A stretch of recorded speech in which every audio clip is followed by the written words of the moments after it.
Live. Hello, hello, hello, hello. I love Oh, it. look, we got comments already. What's going on, people? We're gonna relax and we're just gonna do it.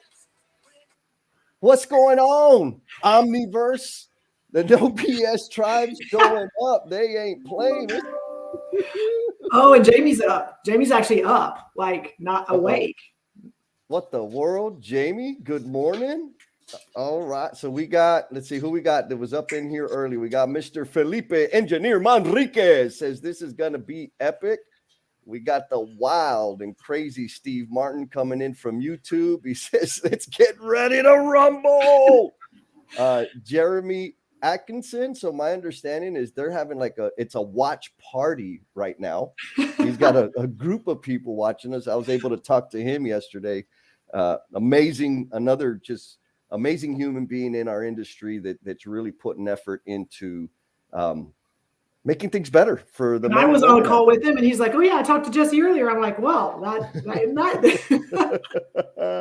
So everybody, while Jen kind of gives us an overview, kind of the genesis of the No BS with Jen and Jess, answer this question. Tell us what your name is and a personal awakening that you had in 2021. Keep them in the chat. We're going to bring you up as appropriate. And Miss Jen, take it away, please. All right. So one, thank you for being here. So this is kind of we're figuring this out as we go. So we're excited. So how we got here, I think Jesse and I said that's kind of important because we have some people that have been with us on this journey and some that are maybe just coming in for the first time. And so how did we get here? So this started about 5 or 6 months ago, maybe. And Jesse had a plan, which was really not a plan, but it was let's try this and see what happens. And so he had some letters from a relationship that kind of framed up 5S, applying it outside of work. And we, it was someone that took the time to apply how to really work with personal relationships, foster them, try to make them better, try to work together in using the 5S tool, which is a lean tool. And so we kind of broke those down over the course of 5 sessions. And we focused each one on how that would really impact a personal relationship. And, we looked at sort, set, shine, and then standardize and sustain. And so we broke them down and we realized as we started going, again, we have this tribe around us that is amazing. And as we started going, the conversations grew. And the space we were creating, because when we started, we're like, we don't want to lose people. We don't want to get too soft and, squishy, and we don't want to lose people. So we have to make sure we're tying it back to work, tying it back to things that people can relate to. And so we were trying to do that. We were balancing it. But all the conversations and all the comments and all the things that people were saying were gravitating to not work stuff. They were gravitating to things once you leave work or before you get to work. And so we started leaning into that space, and we realized as soon as we made that decision to lean into that space, the conversations grew even more, and the vulnerability grew, and the trust grew, and the stories and the comments and the things we were getting were things we'd never seen before and things that people never said before. And we realized a couple things in that during that transformation of what we were trying to do is in our industry, there's not a space for that. There's not a place for that. There's not conversations around what happens before you get to work, what happens when you go home after work. And so I think after those conversations, we're super intentional on making sure that we focused on that space. And it doesn't mean it's not work related. It doesn't mean that work doesn't play into it and that we don't talk about work. It just means when we leave work, when we are all day, every one of us usually, 8, 10, 12 hours a day, multiple days a week, we leave work. What are we taking with us? When we leave work, that impacts those things outside of work. And then on the other side, what's happening at home with the people that, we're our families and, things like that are impacting when we show up to work. And that space and that conversation and the things that are happening there, no one's talking about them. And I think that's where we found that if we can just create a space to talk about those things, people would just show up. And if you're looking at numbers right now, it's like, I don't even know how this happened, but that's how we got here today. Yeah, 100%. And so as a result of that, and as a result of the No BS tribe, like really weighing in and informing what this space actually is. I mean, because it is our space, right? It was a result of everybody contributing and opening up and sharing. We started the after party, right? So right after this show, the links are in the comments. If you're on Facebook doesn't have the link. I got to figure that out. Okay. But YouTube and LinkedIn, the link to the after party's there. So once we wrap up here at 9:15, click on the Clubhouse link. It's super easy to get in. And this way we can, if you're brave enough, you can come in and just listen. But you can also jump in the conversation so we can get a little closer and a little tighter, because it's really what it is about connections, right? And so Jennifer mentioned, the gate, the fence that we have between the workspace and the personal life, and even the omniverse. And so I just want to give a shout out to my new BFF, Miss Alex, out there coming in as Jen Lacey. She says, "Good luck, mama." And yes, that's my mama. Like, is that amazing, Jennifer? What do you think? Oh gosh. Yeah, it's going on. I think we're talking about that today. Just the impact. We are absolutely. I don't think we realized who we're impacting and touching, I think. 100%. And so let's go back to the chat, because we got a bunch of folks.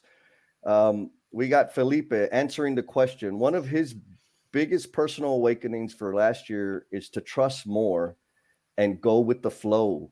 Control is overrated. I like that. That's right up your alley, Jesse. Jesse's like, let's just do it. Let's just try it. I'm like, I know, but can we like have an idea of what? It'll be fun. It'll be good. And Jamie Knox. Jamie knows. It was always the plan. I always had a plan, girl. Like, come on. And just so everyone knows, LinkedIn user is always going to be Kirby Coates. It's probably not, but from now forward, I think Jake Harrell, our good friend, has made the connection. Like, this is fact from here forward. Anytime you see LinkedIn user on any live stream, it is Kirby. And so it may not be, but that's what we're saying. So personal awakening, in part to this group, I realized I needed to take the plunge and pursue a creative outlet or two. Ooh. And where I want the next chapter of my career to go, really solidified that things don't have to be perfect to start.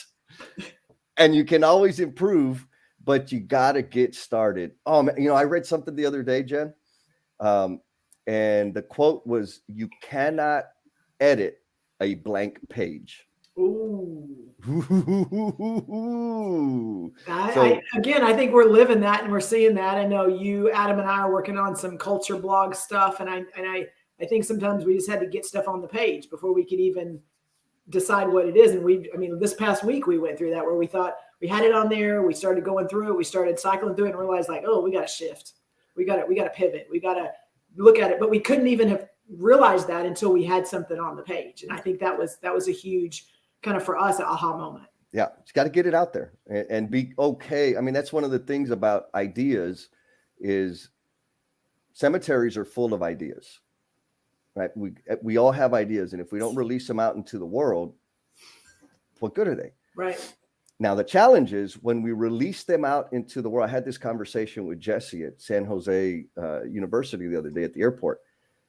The challenge is when we release our idea out into the world, whatever plan and outcome we thought we were going to have is no longer valid. Yes. Because the world, the universe will inform that idea. And we've got to be, as leaders, we got to be ready to adjust and absorb those impacts. Ripples of impact, right? And let that thing grow with the community, like the No BS community, right? Yes. They're informing us and it's taking us forward. So, Adam, we talked about that in some of our step before, is we don't realize that when we're going into it with our perspective and then we throw it out to the world, all of a sudden we're one perspective. And there are now multiple perspectives that are going to add, give feedback, reflect, all those things that then will morph it into something that could never even have been imagined. which is why we're here today. Right. And you got to invite people in to do that. Create Yes. the space so that people have the courage and the comfort to share their thoughts and share their ideas. So Adam says his awakening was amazing people surround and lift him daily. The whispers become yells. I like that one. And that's a huge thanks to the two of us. Thank you, Adam. Steve Turner, not Ultra Steve. Steve Turner says personal awakening 2021 is just how amazing and wonderful our family, our tribe, our crew is.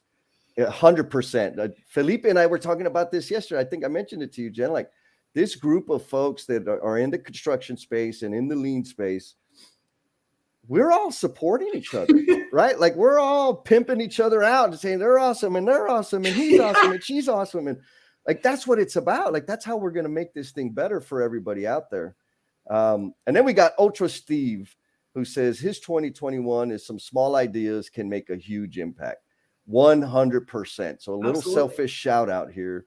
Steve had an idea and he says, hey, Jess, I want to do a live stream to connect the Seacoast School of Technology, the principal, the counselor, and the teacher. They're all going to be up on the screen and use the social media outlet so that the community, parents, etc., can connect and ask questions. And I was like, yeah, like that can be done. And so guess what? Next Wednesday evening, that's exactly what we're going to be doing with Miss Stephanie Brown.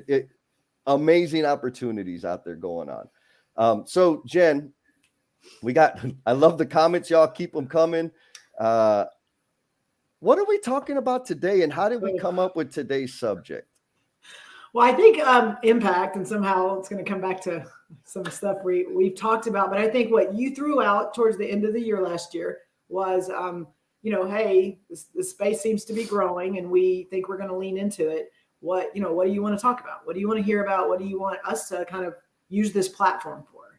And I think that then spurred into ideas, which I feel like we have enough ideas to go through the next couple of years, but this was the first one. And I believe it started with Kirby. I can't remember, but it was, hey, can you lean into this space because y'all are doing it and other people probably, would like to know how. I'm guessing that's the direction that's where this started. That's where this whisper started, I believe. Yeah, because you're an expert.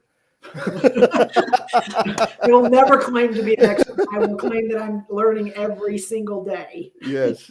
So there are a couple of things, right? Kirby and I had a special session at LCI Congress in Phoenix. And so what that means is we played hooky from a couple of the sessions and just had like a really meaningful conversation. And then we were having the 5S in Relationships live streams, which are available on YouTube. And it's like, hey, we're having these meaningful conversations, but like, we need another space to have that. And you and Jen talk about ripples of impact and owning your impact. And I needed to be clear. I'm like, not me, that's Jen all day long. And we, at the end of the last session, we asked for feedback from the crew. What topics would you like us to talk about in 2022? And so that was the topic. It's a 2-piece topic. And just so for y'all know, that for all of y'all that are out there super early hanging out with us right now, we know for sure that we're at least going to have 2 conversations on this topic. It may lead to more. And so that's what it is, right? We'll give you a heads up when it grows. But we know there's 2 elements that we're going to discuss. And also the other thing out there was everybody's like, Jesse, we're sick and tired of hearing about you. We want to hear about Jen. Very much. Okay. They want to know more about Jen.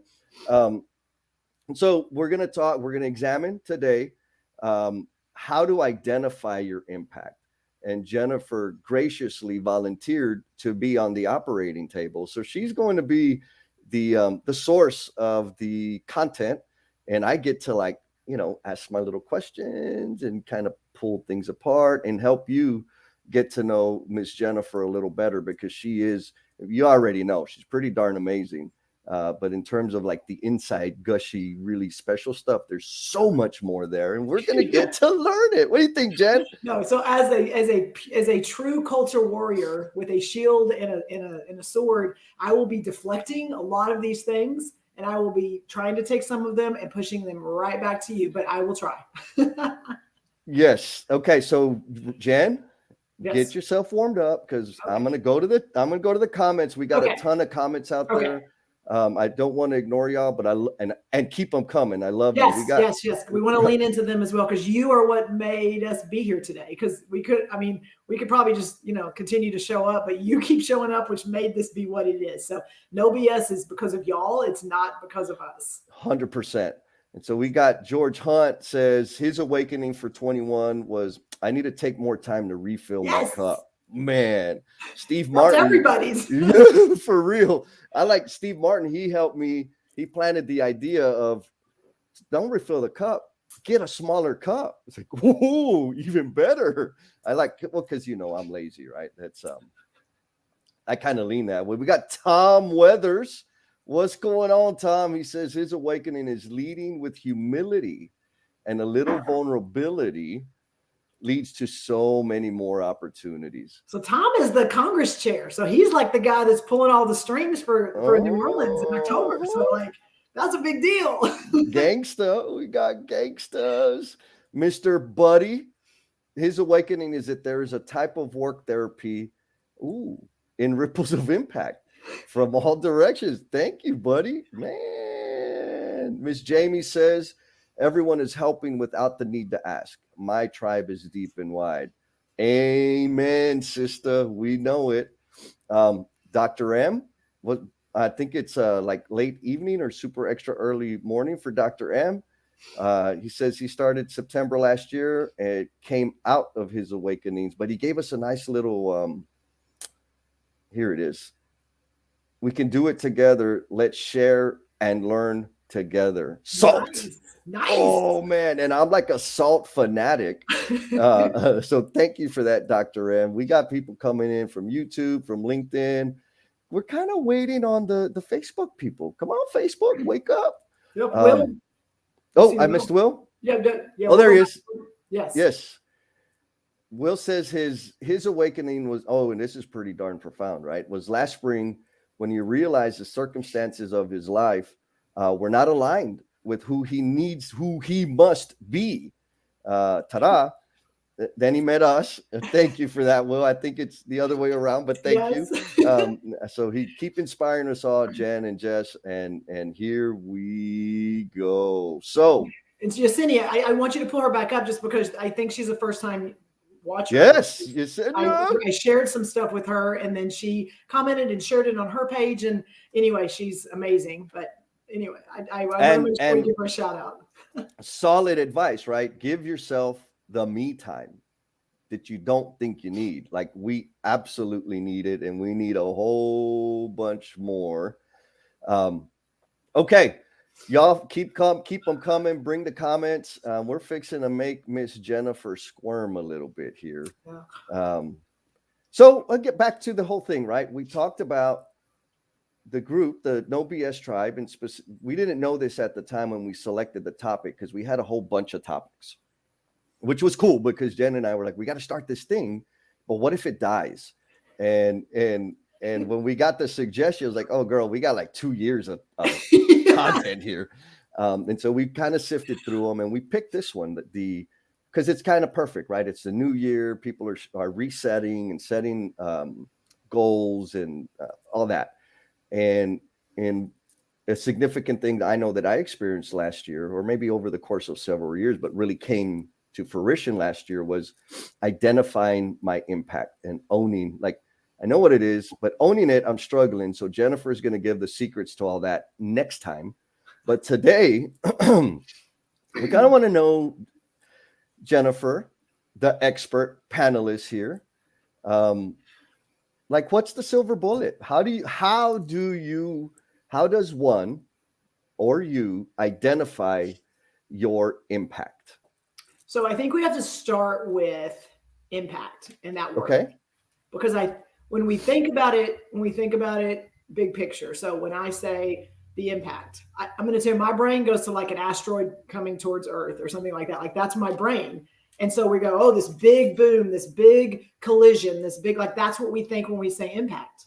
But if you stop and you really dig into even those type of scenarios where there's something big that happens or something big that's going to happen, is that really the impact, or is the impact the ripples from it? And I mean, that's a pretty significant conversation and like thinking through it, because when I think of, I mean, I'm going to go back to whether it's movies or shows we've watched, and it's like the asteroids coming towards the earth, and, you know, what are we going to do? You know, all this stuff, and they're trying to prepare and trying to plan, and how do we stop it? They're not really going, okay, what area of the earth is it going to hit specifically? And how do we prep that area so that it, like, that's not what they're talking about. They're talking about the impact of on life, the impact. How is our life going to be impacted and changed because of this one event? And that got me thinking, like, really what we're doing and the things that the people we interact with, the decisions we make, the plans we have, like, the impact is over time. The impact is not just this one moment that I screwed up or I made a good decision, but it's, you know, that starts it. That may be the rock that gets thrown in the water. That may be the thing that starts something. But then those ripples are really what, I mean, that's what really makes a difference. And so to me, that's kind of profound for me, because when we think of impact, we think of the big things, but it's really those little things. And it's funny because there were so many references to ripples and things like that in the comments, but it almost reinforces when we think about our impact and we're trying to identify, like, what is my impact on this world? I think we get so caught up on the big things that we really forget those little things, and those things that are being done and said and heard that are really going to impact things down the road that people I don't think we think about. Yeah. So I have a little example of one of those kind of little things that had some pretty big impact. And so by popular demand here,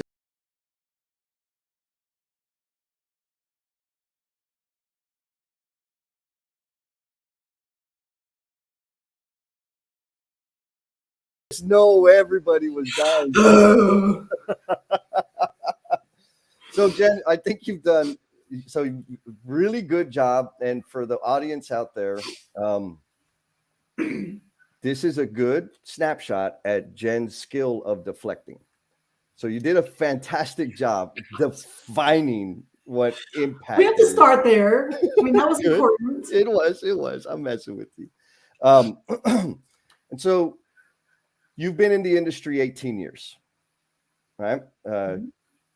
In construction, you have a significant amount of influence within your company and within the industry. So 18 years ago, did you just like know that that's what you were going to do?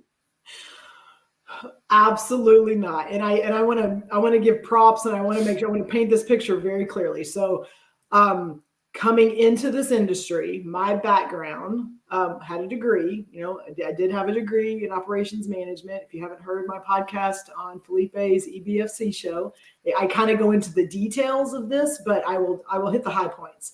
That I had a degree, operations management, HR management, did coaching, did teaching, and then applied for a job in the construction industry. And be very, very clear, my construction background, my construction knowledge, my construction degree, none of those things played into me getting this job, because I didn't have any of it. None of it. So it was something, and I think it goes back to, you and I've talked about this, is something happened in that interview that was not on paper, that someone, you know, and I'm gonna Robinson Morton and Bob Walt somehow gave me a chance and saw something that they thought, okay, there could be a potential here. 18 years ago that I didn't even know was there. Like, it was just an opportunity that was given to me based on showing up and, you know, being me and trying to communicate the things that I thought I could do. And if I did not get that job and I did not get that opportunity 18 years ago, there's no way I'd be here today. Like, no way I'd be in the spaces that I am right now. There's no way that I'd be able to making the impact that I'm making right now. So that was somebody that gave me a chance. I showed up. I had to show up, but it also was having no idea what that could be, but someone else saw something And I didn't not show up because I'm like, oh, I don't have experience. I don't have, I'm not qualified for this. So I just need to not take the chance.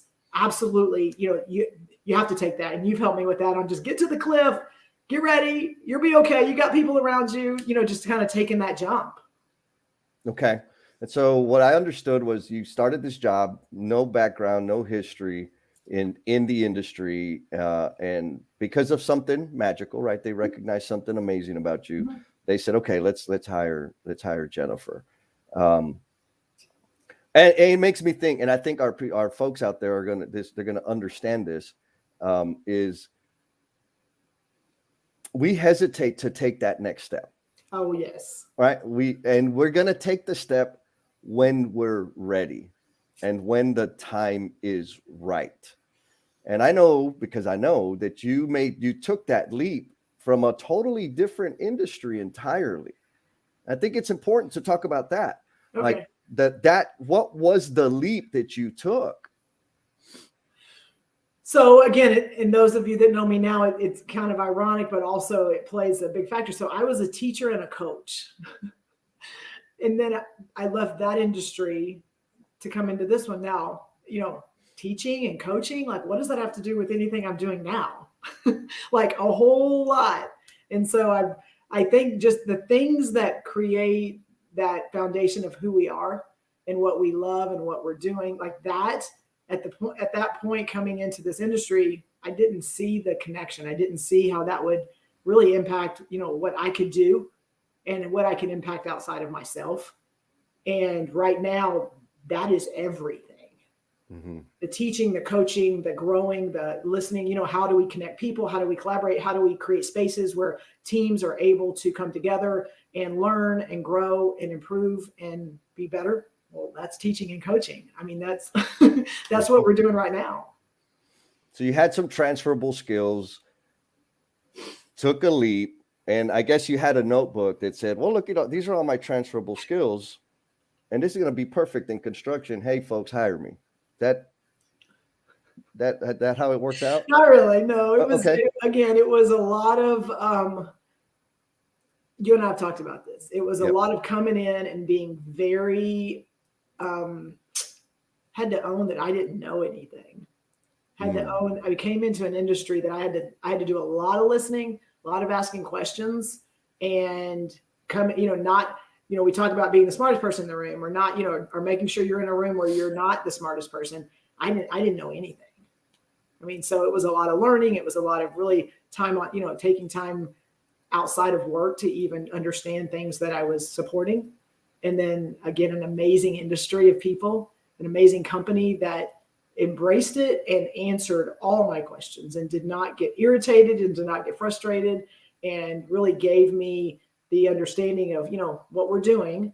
And what was cool about it is, the nuts and bolts, we all want to make sure we can talk the nuts and bolts and talk the business. And, we can talk about anchor bolts and we can talk about, building enclosures. I mean, those are important. Those are super important. But what it also helped me understand is this whole industry is made up of people. Mm. And that's kind of, that's always been a big thing for me. And I think it just reinforced it, that if I can just go and have a conversation with someone, if I can go and interact with someone and start building a relationship, those other things will fall into place. And that's literally, I think, how I grew in my position, was realizing the focus of being able to connect to people, being able to build those relationships, and then helping people connect. Okay. Ooh. So we got two comments that are like exactly what you're talking about. Okay. Here. We got Miss Yesenia. She says, people have a natural gift of seeing through a glass ball and seeing the potential and the best in others. Love that you're in construction, Jen. And then we have Steve Martin on the YouTube says, ponder all the individual impacts from a single sledgehammer hitting a railroad spike. Man, we're getting deep. I like it. Lots of individual impacts, and the ripple of all the impacts help build a nation.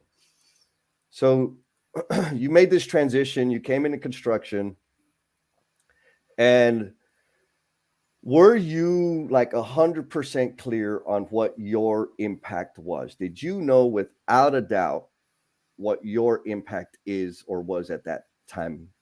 No, and I still don't know. I mean, I'm Okay. still trying to figure that out. But I'm going to tell you, I know that our tribe and the people that we interact with and what we're trying to do in the industry right now is it's a broken industry, and we know that. We've owned that. The statistics say that.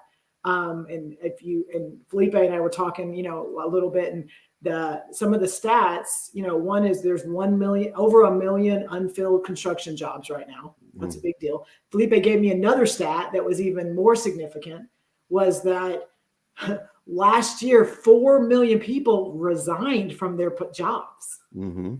And so that's where we are right now. And so I think what those help put in perspective to me is everything we do, everything we say with every single person in our lives.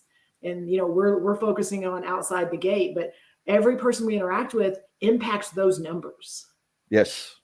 And for me, and this is, I have 2 daughters, and they, everything evolves around them and what decisions I make. And also we do a lot with the people in the field and the people doing the work and this industry, and how do we make it better, and how do we draw people into it to let them know, hey, it's not this horrible construction, yucky, dirty, it's an industry that is built.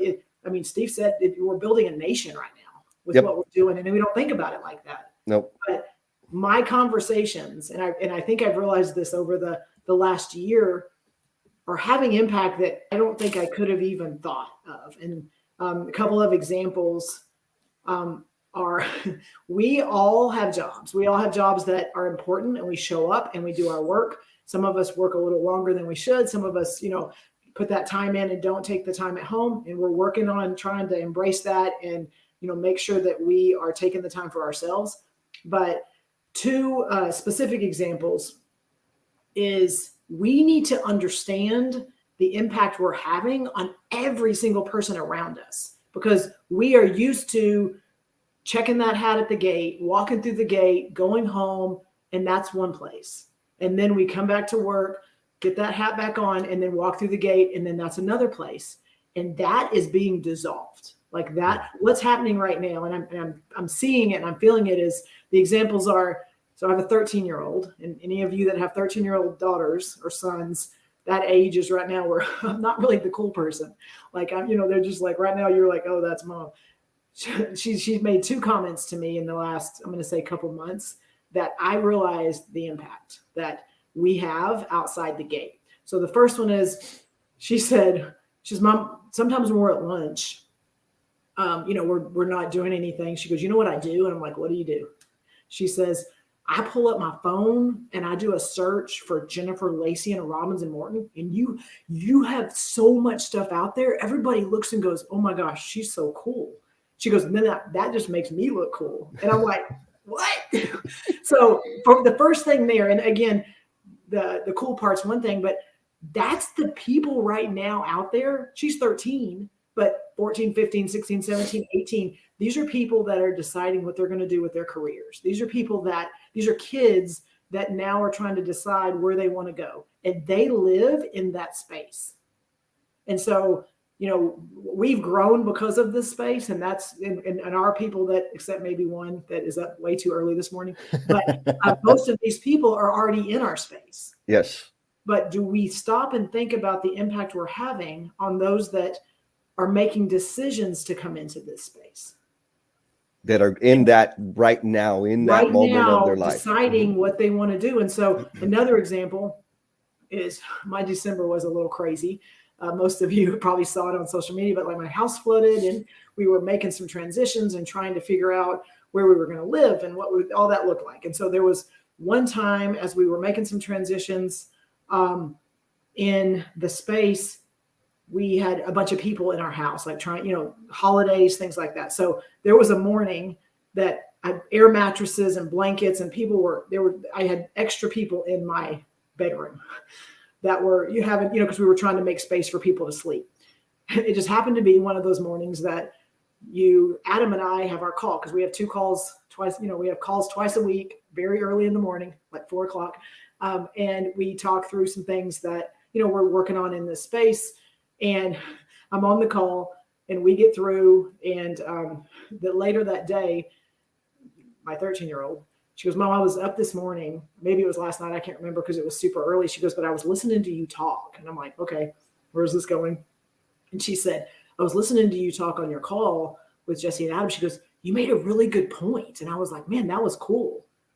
And again, it was early in the morning. People are sleeping. We don't think about, again, the impact we are having with the words we're using, the interaction we're using. I mean, the interaction with other people. We're not thinking about those things because we think about work and we think about our goals and our budgets and our schedules. And, what do those things look like? We don't think about the impact we're having with every single person around us. Yes. So we've heard so far the definition of impact. We've heard about how we impact others, the ripples of impact that we have in our behavior. Like the story about your daughter and saying, man, mom's cool, right? Like everybody sees her on YouTube and all the stuff. And also like, wow, mom's pretty smart. I don't remember what you said, but it was good. That was good stuff. How about the people or the sources that have impacted you, Jen? Let's hear about that.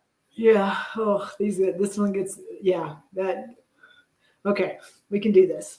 You could do it, girl. So, grew up single father, raising 4 kids. So I have 3 brothers and we are all within 5 years of each other. So, I mean, we grew up very close. My dad, just this year will be 20 years he's been gone. So pretty significant year for us. And I was thinking about just impact and I was thinking about stuff. So Brian, he may be on this morning, he may not, but that's okay. So Brian has been huge in giving me feedback. And I realized I was starting to think about like, where did that start? Like, where did it start where we would really be honest and, trust each other, be vulnerable, be willing to listen. And my dad, growing up single father, he depended on, some extra help with food. It was one of those environments that he did the best he can. He was a school teacher. He drove the bus in the morning. He worked at Radio Shack on the weekends. Like he did everything he could to raise 4 kids. And there was a time that he found, my brothers are going to kill me. I'm just going to tell you this. He found pizza crusts in the stove. And I'm going to explain this to you. So you lift up the stove, old school stove, and there's like that space underneath the burners, like in between. And there was a bunch of pizza crusts in there.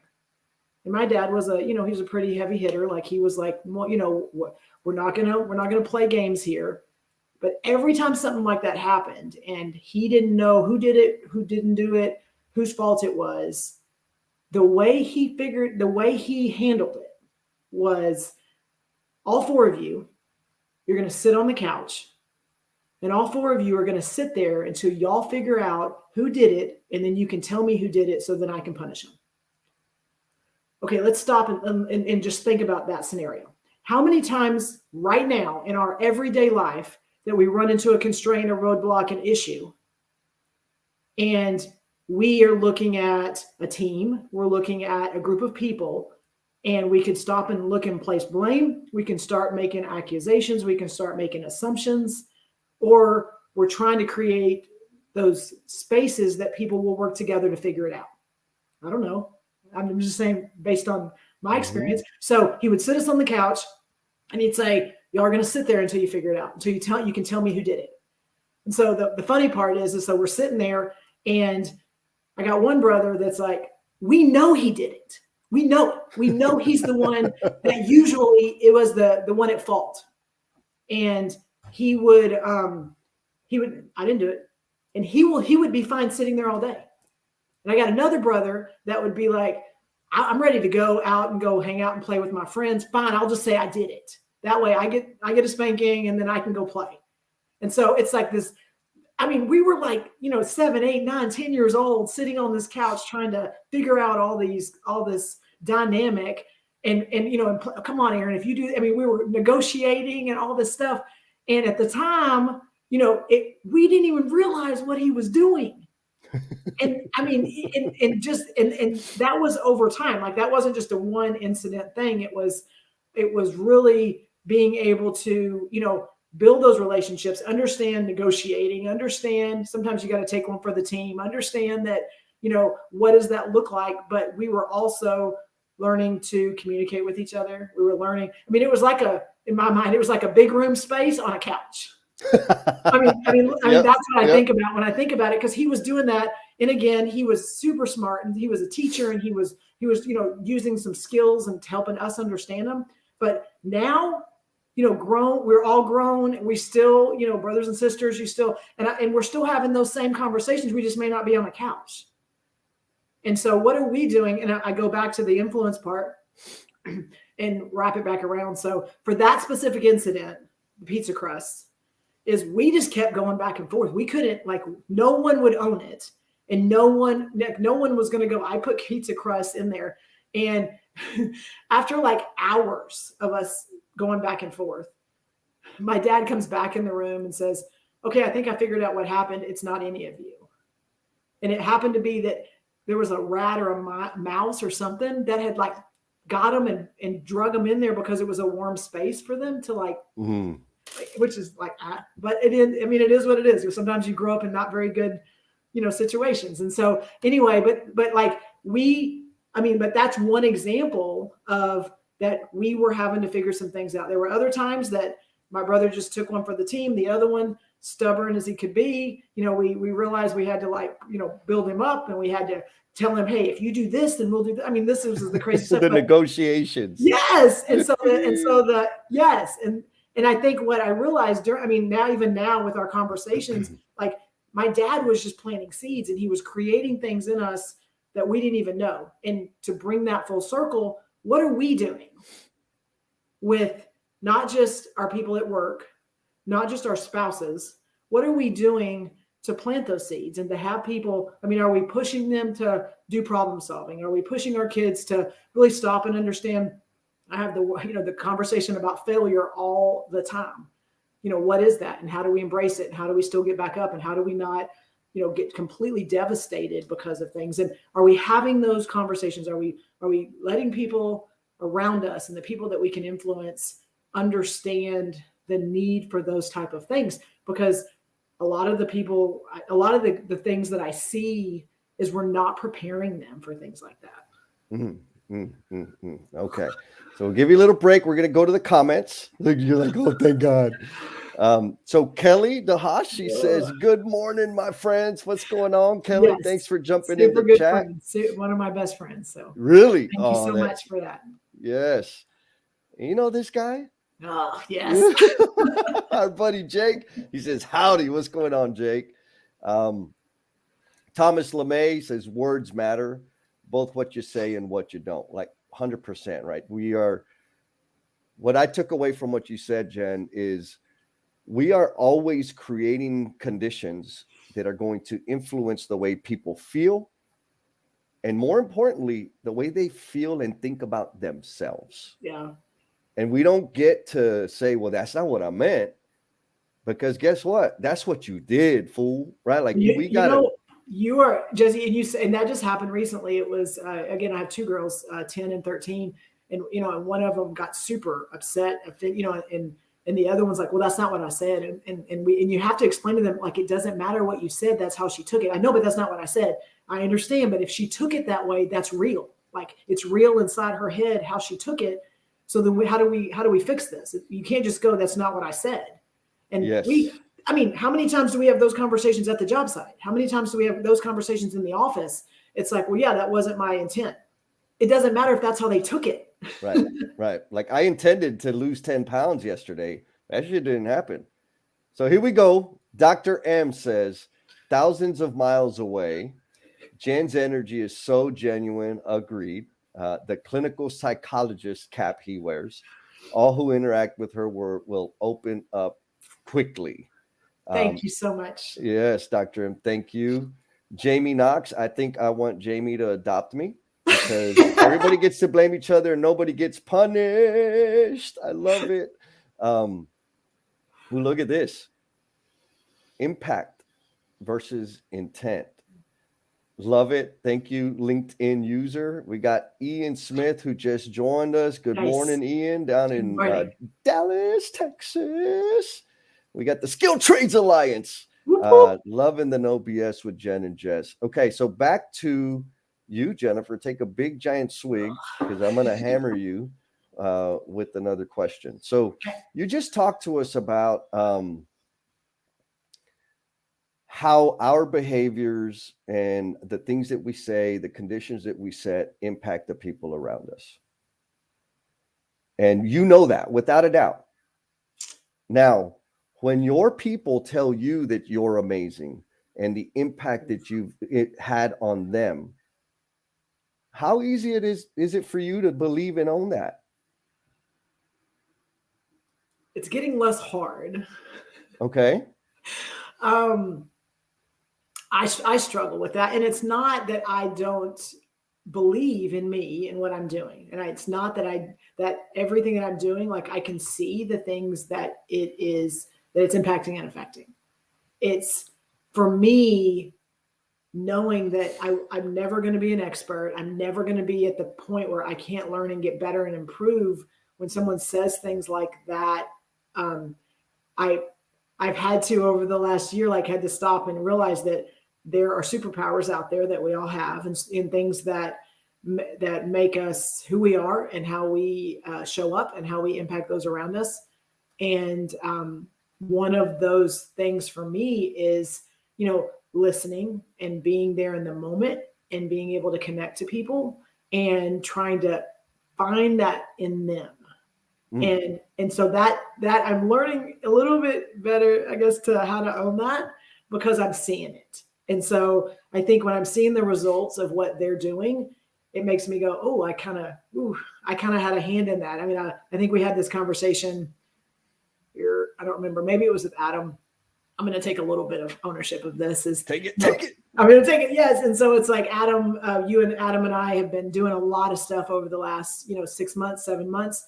We went to Congress, and I introduced Adam to Keon and Joe, because Keon and Joe were two of my really good friends. And I felt like there was, we needed to connect these people. And I know Keon showed up and he watched Adam's presentation, and there was just a lot of connection there, and a lot of, it just clicked. And now Adam is going to be kind of their voice on their podcast for the Lean Builder. And again, I can't not just go, oh, I didn't have anything to do with that. I kind of did. And so it's those little things like that when I see what it's doing for other people and I can see those things, I can go, oh, I kind of had a hand in that. And so I still struggle with that. And it's tough, but I think we all struggle with,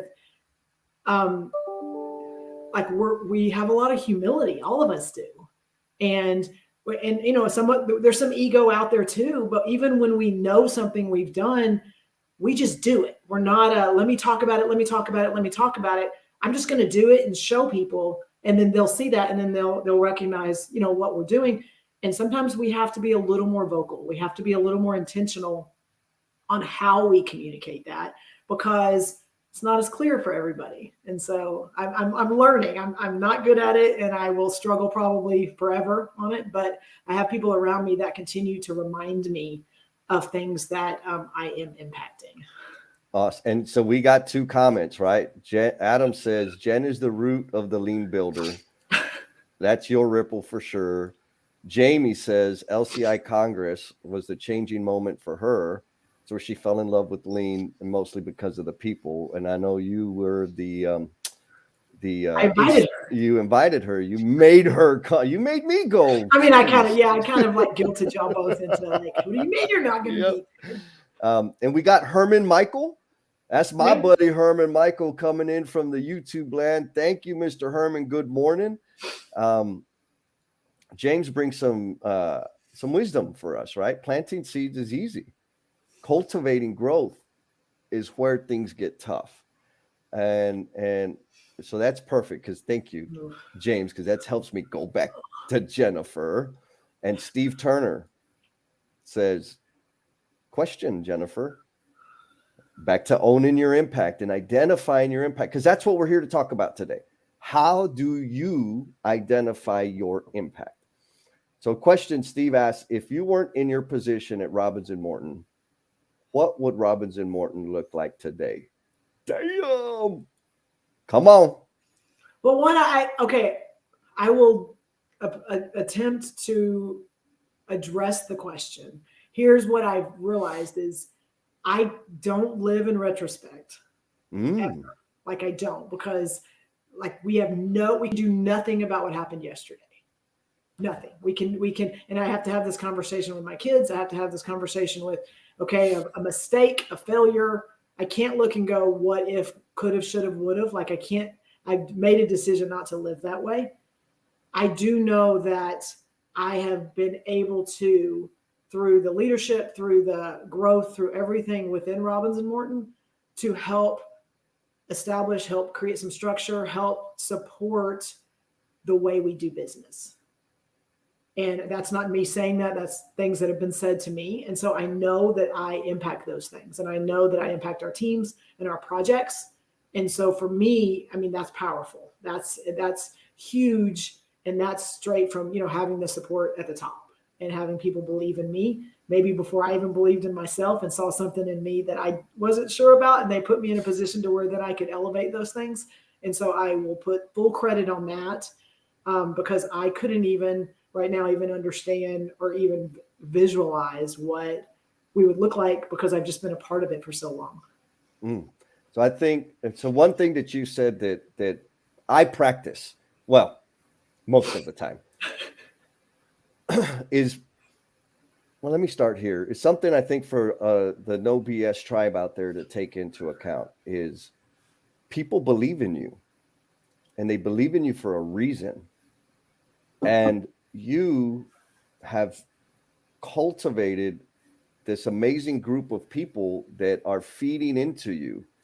And so I need to ask myself over and over, like when I'm deflecting or rejecting the observations, the positive observations that I'm getting from you and from Adam and from Kirby and Sean and Nurkash. Nurkash says he's here coming in from South Africa, had some technical problems on his side, but he's here again. Mr. Faithful, thank you, Nurkash.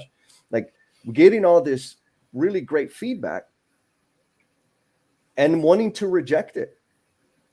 But you know what? All the damn people that are giving me these feedback are solid people, right? So sometimes I just have to say, these people are good people. They don't lie to anybody. They're probably not lying to me. So I need to trust what they say. Do you ever have to go through that kind of sequence of operations there?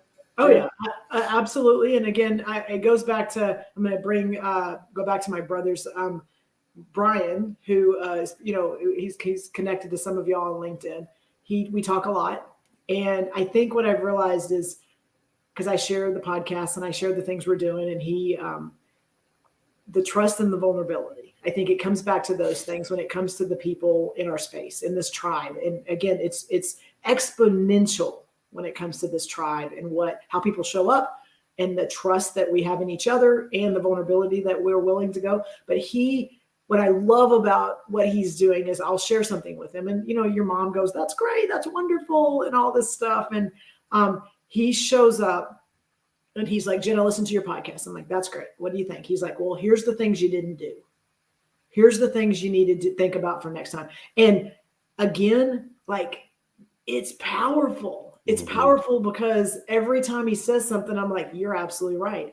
I didn't think about that." Or he's looking at it from, "Hey, your audience probably needs to hear this," or "You didn't really lean into this. I know that's what you do, but you didn't say it." And I mean, I'm going to tell you, when people interact with stuff we're doing, Jesse, sometimes people don't go there. They're just like, "That's great. Y'all are wonderful. You're helping me, whatever." But like for someone to go, you need to go deeper here. You need to think about this. You need to make sure you're saying this. Like, it's powerful. And I know I give him credit. I don't think he knows how much he's helped me in just some of the things we're talking about and owning some of that. And so I think that's, to me, a big one is the reflection and the feedback we get from those around us. That, and you said it, like, how much of that do we just believe? How much do we negate? How much do we question? And those people that are in that space with us, if we trust them, if we believe, that they're in it for the right reasons too, we're willing to get a little more vulnerable. I mean, it's funny. You can even talk about how, like, you and I even like started talking in the first place. It was kind of crazy, and that, how that evolved. But it's the same format of how do we come into each other's space, and then how do we get to that point of vulnerability and trust to where we believe in what the other people are saying. Oh, embrace it. So this is a challenge to the No BS tribe. You don't have to do it right now, but between now and the next session, because in the next session, we're going to get further into like, what is your impact and how, now that you've identified it, how do you own it? So one of the ways that I know I've practiced, and I think Jen has touched on it so far, is identifying my impact. Like, what is that secret sauce that people value? Like, I think my real impact is dancing. Right? Dance moves. I was going to say that's But that's not what really adds value to people's life. And so the way for me to identify that and understand what is the value that I'm providing, what is the service that people appreciate from me, I got to ask them. And so that's the challenge to the No BS tribe out there. Between now and next time, ask your people, like the people at work, people at home, like all of your people, the people you trust, the ones that are going to give you stinky feedback, especially, because you need that to grow, right? Yes. Ask them, what do they appreciate about you?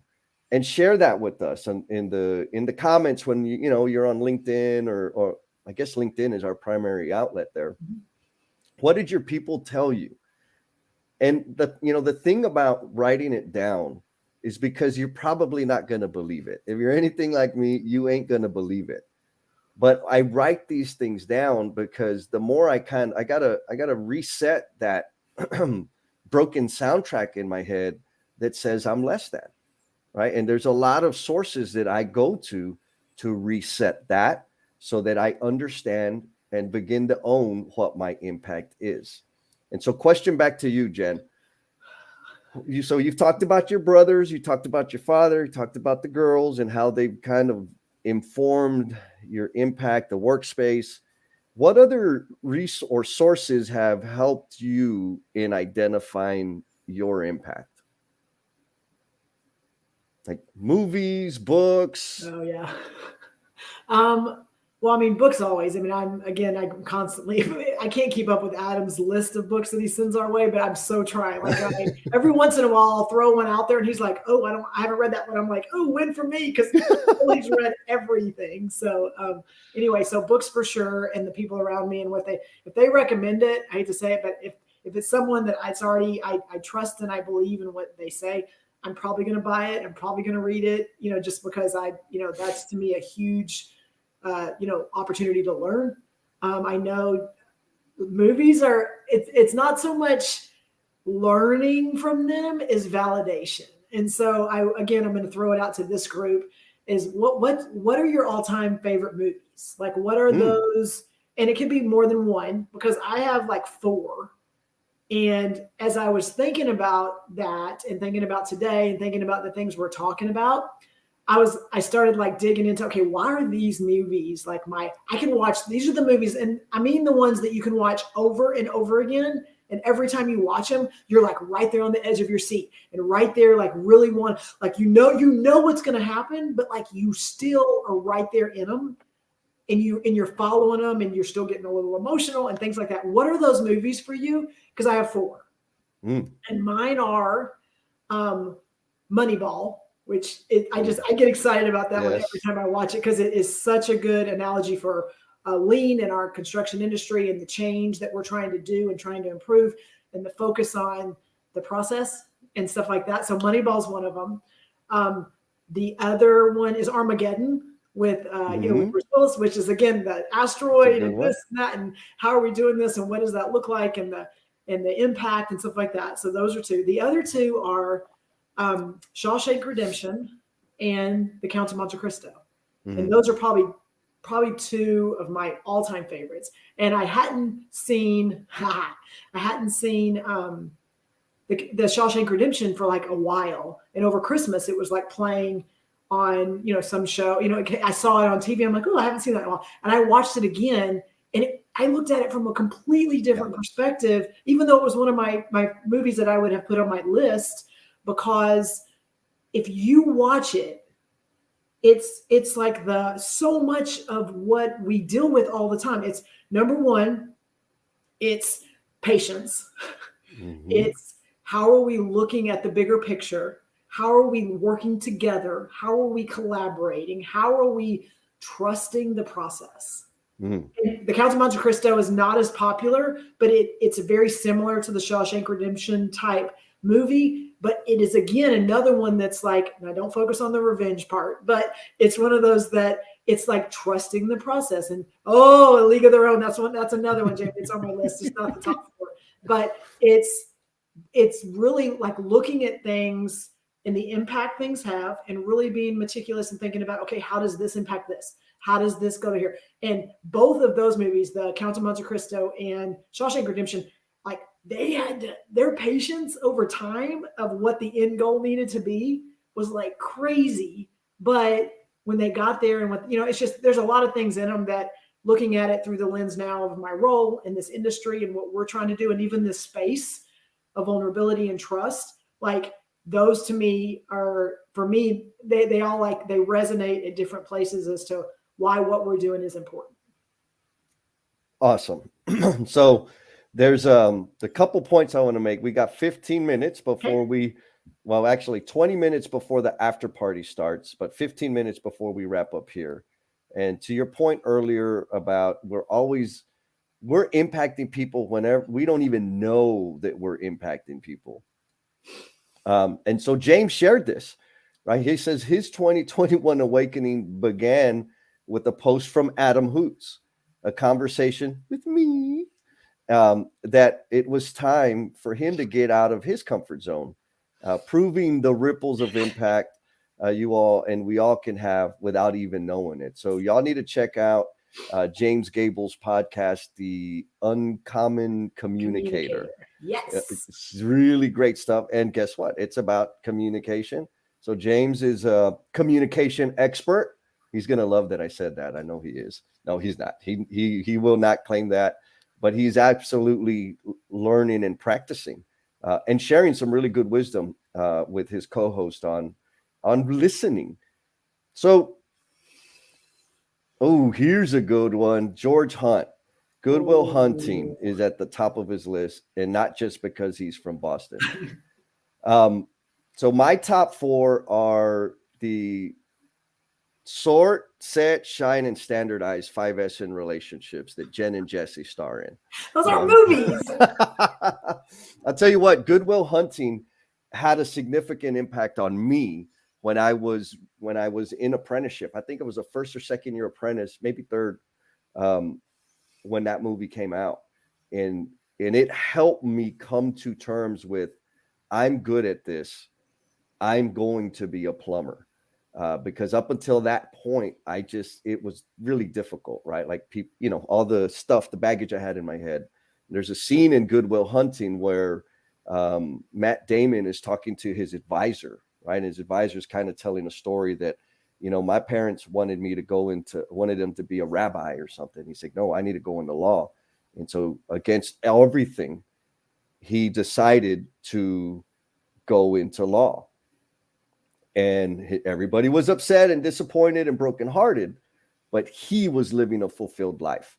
So the message I took was, you're great at some things, and not everybody around you is going to be okay with that. And it's okay to go be great. And so bam, here I am, social media mogul now. So we got another one, Thomas LeMay, Houhan Luke. Oh yeah, what we have here is a failure to communicate.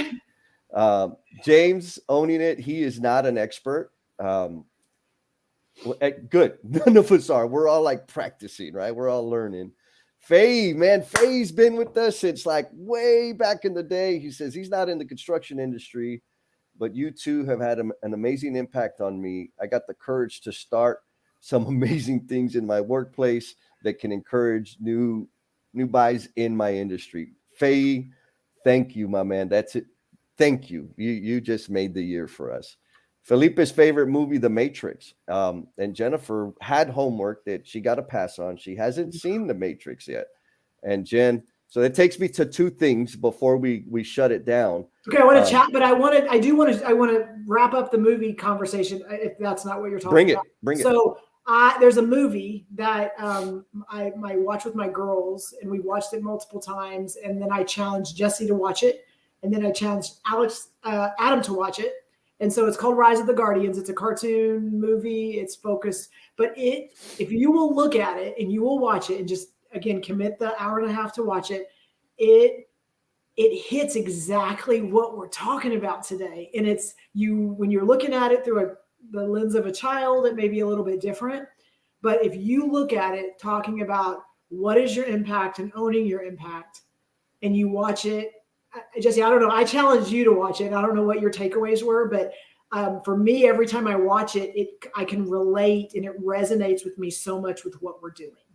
100%. So for me, what happens when I watch movies, and that was a very special movie, I usually end up writing a whole lot because it clicks off turns my neurons back on. And I was able to see what I think you see in me when I watch the movie, which is extremely meaningful. And this happens so often. And so back to like the whole question here is, how do you identify your impact? One is trust your people, man. And for me, when I watch movies, there's these things that fire off in my head that, like, in my heart and soul, I believe I know what they're experiencing, or I can achieve whatever that thing is. And so, Adam mentioned it earlier. Those to me are the whispers. It's the whispers telling me of what potential I have. And so, same thing, when people are pointing out the things that they appreciate and they value about me, I want to believe it so much. And then the other side of me is like, yeah, not really, right? Because all the baggage. But back to identifying your impact. It takes a lot, and we got to pull from all the damn sources. But once you start understanding and embracing, your world is going to change. So Ian Smith says, it's interesting, until you're self-aware about your impact, you can walk through life blind. And once you open your eyes, you can't go back. Truth. Right? And that's why you need to watch The Matrix, because that's the deal there. So I got to remind everybody, we are going to be having the Clubhouse after party at 9:20. The link is at the top of the chat. Click the link, come in, listen, or come in and continue the conversation. Give us feedback on whether you like this session or not, if it made sense, if I talked too much, if you want more Jennifer. We are going to be having the No BS sessions every other Saturday. The next one is going to be January 23rd at 8 a.m. Central.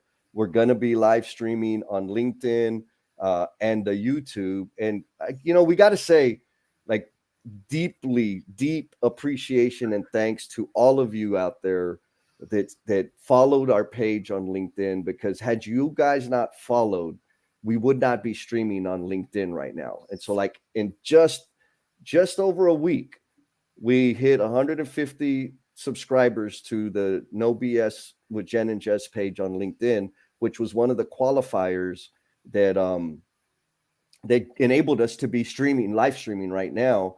And the reason that's important is because we recognize that we do have ripples of impact, and we want to impact as many people as we can. So all the people that are special and important to you in your life, if this content and this conversation is meaningful and helpful to you, we ask that you share it with them. And if they're not on LinkedIn, we're on YouTube. So they can go to YouTube or the LinkedIn, and if you want links, send them to me. If you want a tattoo, Jennifer is giving free tattoos next week in Dallas at the Love Airport. I'm joking. No tattoos. Not yet. But come to the after party. Don't forget the challenge. The challenge is, between now and next time, ask your people what they appreciate about you and share that with us, with the No BS tribe on the LinkedIn, text it, email, whatever. Like, we want to know, and we want to help us continue to grow as individuals and human beings out here. And so we got 6 minutes, Jen, and I'm going to ask you like a super simple question. Okay. I think everybody wants to know. What is your impact? You, Jennifer Lacey. My impact is that I, based on the way I show up and my fire and my passion and what is important to me, I am able to connect people to their bigger purpose. Now, that's pretty profound, right? That's pretty big. And people may feel like, oh my God, I need to, like, I'm not there yet. I'm not there yet either. You just told me to tell you what it is. I'm still figuring it out. Yeah. And so that's a great point. Sometimes we gotta tell the story we're trying to do, right? Like we got to speak it into the future. I will agree that is your impact. Yay. Yeah, it's 100%. And like now you're this glamorous social media superstar, Jen. Like, did you know that was going to happen? And what did it take to get there? Well, for one, who defines that? I'm going to take a question out of Alicia's book. I think it's like, who defines purpose? Who defines value? Like I know on our capability call, it's like, who defines that? So I would struggle depending on who defines that as to, what the impact is of that and how you can do that. So one, you have to be able to define it yourself. You've got to be able to, whether you're owning it yet, that's okay. But you've got to kind of do a little bit of self-reflecting, and you've got to stop and go, when I show up, and I think Will had maybe Will, it may have been David, I can't remember, David Alto or Will Sullivan, but it's like, what is it that you're amazing at? What is it that lights your fire? What is it that gets you excited about just waking up and showing up every day? And whatever that is, even if you haven't articulated it yet or been able to put it into words, lean into that. Lean into that space, lean into what it is, because it will start being revealed to you, and you'll start seeing your impact and the things you're doing that are affecting other people. And that's the space that we really need to try to live in, because then that's only going to help us grow and then become more of what, we were meant to do. Yes, become the promise that we are intended to be. Yes. That's what I want to help people do. So right now, y'all, we got 4 minutes coming in for a smooth landing. Y'all have been with us for coming up on an hour now. We got to know Jennifer a little bit more than we knew Jennifer before. Jennifer, thank you for being vulnerable and trusting me with your story and having you up here. Thank you for not, again, look very uncomfortable, but I know that you're treading lightly. So I have a feeling it's going to get a little bit rockier, but that's okay. Yeah. I appreciate bringing me in slowly. I want to give Tom a shout out too. And Kanto, my daughter's watched that like 6,000 times and she loves it. And there's so much in that movie. So I would recommend that one as well. Yes. And beautiful message, right? We are miracles and special for being us, not just for our skills and talents, right? Yes. 100%. Thank you, Tom. So folks in the chat, what are some of the takeaways you had from today's conversation around Jen? So one takeaway I have, or maybe I'll go with a couple, is Jen is really, really good at answering without answering the question. But it's okay, all right? Because what I think I want the No BS tribe to take away from that is this is a super damn vulnerable situation here. Like Jennifer's up here and all week she's like, Jesse, now we got we got the TikTok dance, so we're TikTok famous. There's going to be 1 million people watching the thing. And so all of this stuff's going on in her head. And so to be up here is terrifying, or can be terrifying, but she's up here. But she's dancing around the questions. And she's kind of I learned that from you, just so you know. Like I learned deflection from you. I got skills. But even through, so here's the thing. Here's what I want people to take is part of my job here is to challenge, right? This leadership, the definition of leadership behavior that I took from the EBFC show, Felipe interviewed Katie Anderson. And what I heard her say is there's three elements. One, a job of a leader is to challenge. Another part is to nurture. And the third part is to build your own capabilities. And so, yes, I'm challenging Jennifer, but I've also got to be responsible to not just challenge the hell out of her and shut her down, but I've got to nurture and support her. And so it's a dance, right? Like, how far can I get you? Oh, okay, no, she's shutting down. Let me come back over here. And that's just kind of how we've been flowing the whole time. So folks out there that y'all are, as you go out and start figuring out or better define, better understand what your impact is, be gentle, be kind to yourself, and go slow and go smooth and get some feedback from your people and be ready to be uncomfortable and adjust. Bring up Felipe's comment, because it makes my heart happy, because I haven't seen him, but I did see the beginning of one, and I'm like, I know what that means. Yes, there it is. She totally has. So thank you all for being on the show with us. We're going to close it out. Jen, you got any final comments for the group? No, I just, again, I thank you, because you were patient, and you were also cognizant of a little bit of my anticipation of what was going to happen. But again, I continue to show up, and I continue to trust that this space is, with people that, again, I can be vulnerable with, and it's not going to come back and make me feel like I did something that I went too far, or I thought I overthought it. And it's nice to be in a space that I can trust and be vulnerable and not be scared. Boom. And so we're going to close out with your Grammy Award winning skit.